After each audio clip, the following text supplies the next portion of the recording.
Patay ang usa ka 42 anyos nga babay humandong gaba siyang kanhi kapuyo niadtong Domingo sa buntag sa barangay Lagtang, Talisay City. Ang suspect misurrender. Ano ang report ni Mary Dumabo?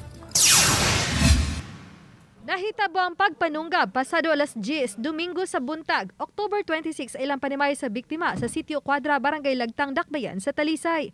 Ang biktima 42 anyos, ugang matud pa ni patay niini ang 60 anyos nga kanhi niya kapuyo.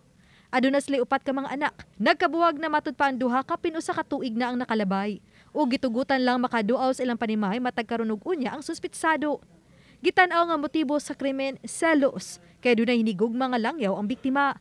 Patay diha dayon ang biktima humandong gabas ang dughan.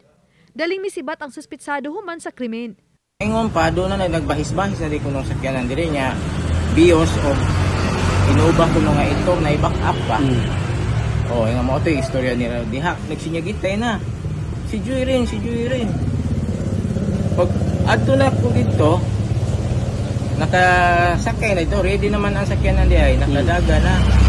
Kay samtang ko nung nagnaog si Eric, ang bana, nag-andar na ko nung sakyanan. Sa ito pa, preparasyon daan yun. Patay gid ila tuyo.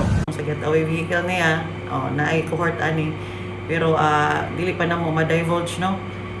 So we will see later kung ma-finalize na yun na mo ang kung unsay after siguro sa inquest proceedings. After sa stabbing is niadto siya og south, niadto po siya og north.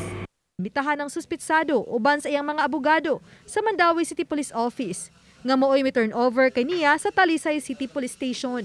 Wala na magpa-interview ang dinakpan sa mga sakop sa media human nagpadala kini sa tambalanan kay matud pa galisud og ginhawa.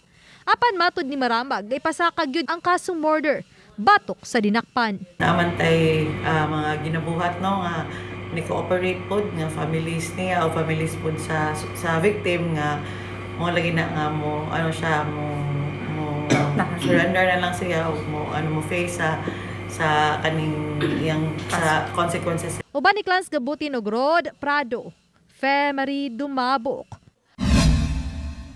Balitang Bisdak.